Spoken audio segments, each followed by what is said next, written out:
this game squicked me out so much. Y'all probably know by now that I don't do too well with horror games. Then you add on to that demon possession stuff, which I don't even believe in, but it freaks me out anyway. And then you add on actual, literal handling of dead bodies. Nope.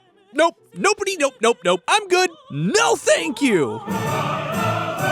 Hi. Hello, today we're looking at Mortuary Assistant, a game where you play as a mortuary assistant. And also there's demons. I don't know what it is about demon stuff, but it gets me going every time. I hate it so much. And you might be wondering to yourself, Austin, why are you talking about a demon possession game on your science series? Well, that's easy, because while demon possession stuff freaks me out so much, there's actually something far scarier to me. OSHA violations. You see, you can treat demon possession using the blood of the possessed, clay tablets that spell the demon's name, and proper disposal of the body the demon has ridden into the mortuary on. Easy peasy, no problem. And you know what? You may even learn something about yourself along the way. Sure, it carries with it the risk of becoming a demon-bound husk for the rest of your life and possibly eternity, but, at least you'll have a little buddy along for the ride with you. But you know what you can't treat easily? Cancer, melted mucus lining, suffocation, blindness, or the worst condition of all, a serious case of death. Because it turns out, my friends, that the real danger posed by Mortuary Assistant isn't demons or even the potentially murderous psychopath that runs the place. No! It's this, the working conditions. And to be even more specific,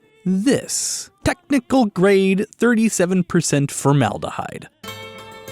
I'm gonna be honest, my original idea for a topic on this video was to, try and dispel the existence of demons or whatever in the game by claiming that there was some sort of major neuropsychiatric poisoning going on and that the people in the game were having delusions. And I was gonna hinge all of this around the thing that happens really early on into the game on your training day when some of the chemicals fly across the room, ostensibly because of TM demonic activity. I was gonna be like, oh boy, badly stored chemicals, that's bad news. Looks like your chemical vapors are giving you really bad visions and delusions. And I was gonna tape up the box, slap on the postage, and ship that bad boy to the YouTube uploader. But after looking into it more, I discovered that the main effects that most of the chemicals used in embalming have on a living, breathing human body aren't really neuropsychiatric. They're physical. Hallucinations, delusions, all these things are kind of not a thing that methanol, formaldehyde, or even glutaraldehyde really have on a person. You see, those three chemicals I mentioned, these three are the three that you use for the embalming process in Mortuary Assistant, and they are, in fact, the chemicals that are used by actual embalmers. And before we get to talking about why the player is probably going to be dead either way, no matter what happens, let's actually talk a little bit about embalming bodies. And in order to talk about that, we're gonna have to talk about what happens when you die. And I don't mean heaven, hell, afterlife stuff. I mean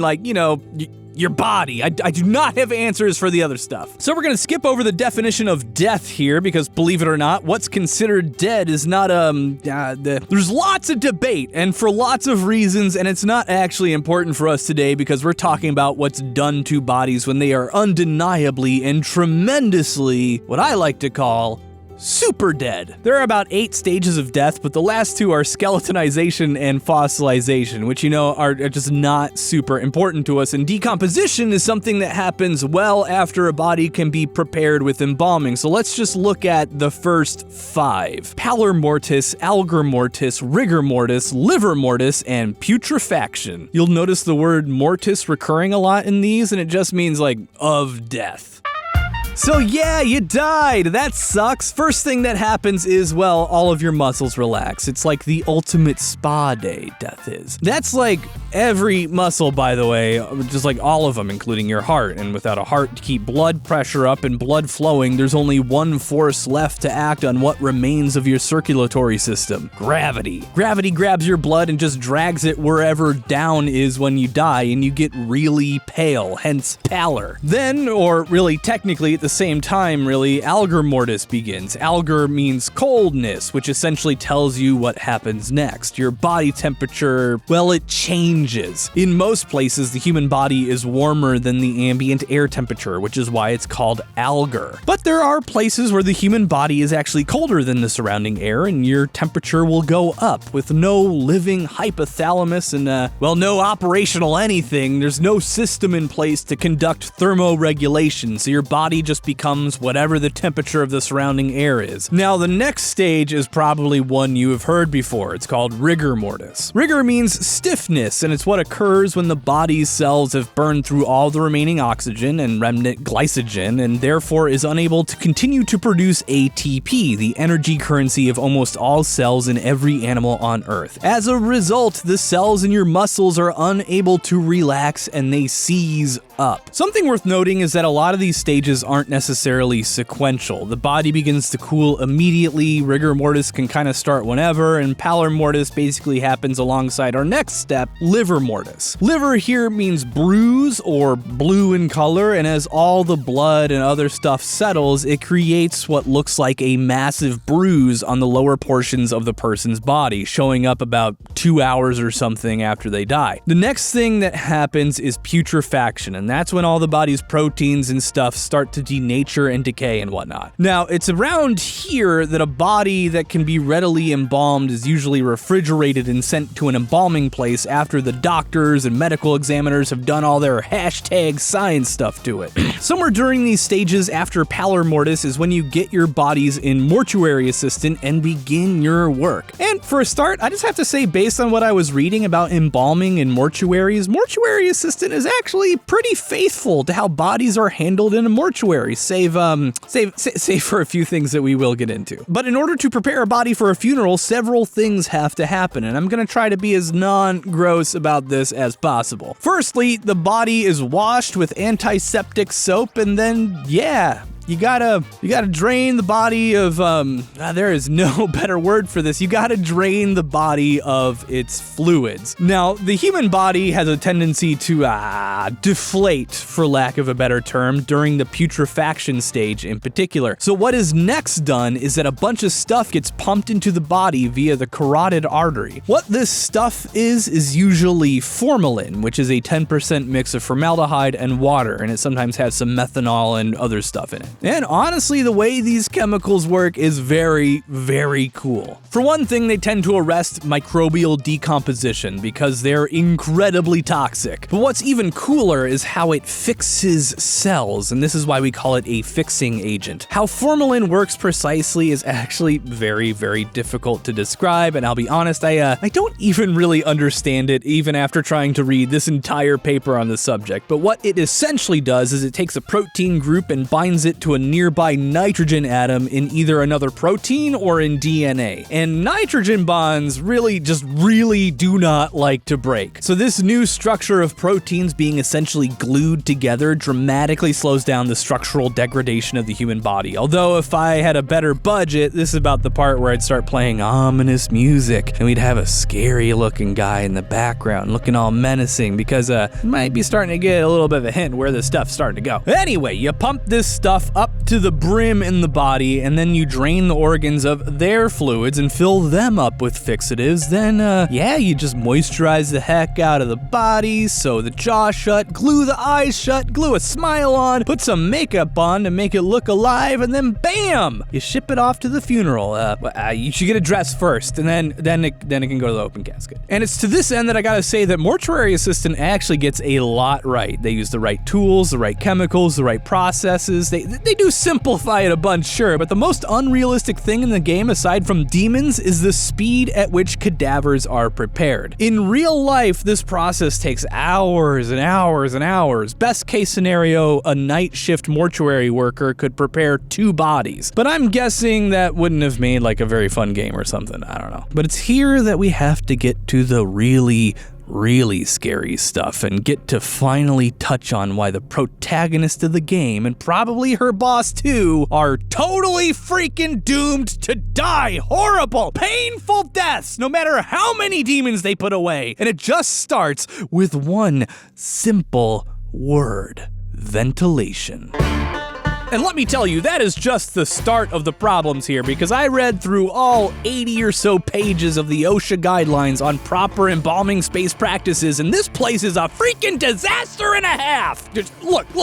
There's no ventilation at all. And I looked, no fan and nothing. You can't even keep the window open. There's no vents. No vents! I even checked in the gurney, yeah? Because okay, this is actually really neat. Some embalming tables have these little vents at the bottom that suck air out of the room, but nope, it's just some rickety gurney. And why am I harping on about ventilation so much? Because formaldehyde, and heck, glutaraldehyde too, is freaking dangerous stuff. As little as 0.5 parts per million in the air can irritate the eyes, nose, and throat. 10 or more can create difficulty breathing, and much more than 20 can just straight up kill you by simultaneously suffocating you and damaging your lungs so bad that they can't get enough oxygen, which I now realize technically is another form of suffocation, but whatever. Because of the acute dangers formaldehyde fumes pose humans, OSHA recommends 12 full atmospheric changes per hour. That means every 5 minutes, the air that you're breathing has to become completely new air from what it was 5 minutes prior. And look, there's no ventilation. And look at this. Tactical grade. Did I just say it's tactical grade formaldehyde? Tactical formaldehyde! Anyway, it's technical grade formaldehyde, which is 37% in concentration and is 100% going to be putting out a lot of fumes. And oh, by the way, if it touches your skin, it can literally turn your skin into leather, so you should be wearing gloves while handling this, which, by the way, nobody in this whole freaking game is. Nobody. Not a single person. No gloves, no rubber apron, no ventilation, no eye protection. If a single drop gets in there, you're blind. Do you know that? And there's no eye washing station either. What is going on in this place? Even if the concentrations in the air are not significant enough to kill or maim, chronic exposure to low levels of formaldehyde can cause cancer, which usually is considered unideal for human health. But it also can cause a buildup of formaldehyde in your system, which can do all the horrible things that we talked about above, as well as give you nasal tumors. It's bad all the way down, folks. And this being a day-to-day job with tons of exposure, the risk of cancer and other horrible effects skyrockets, including increased incidence of ALS, also known as Lou Gehrig's disease, among people who work with embalming bodies. I was going to list all the OSHA violations that are going on here, but it's literally all of them. No personal protective equipment of any kind, no ventilation, no informative literature on the risks of formaldehyde exposure, no eye washing station. It's quicker to list the things that they are doing right.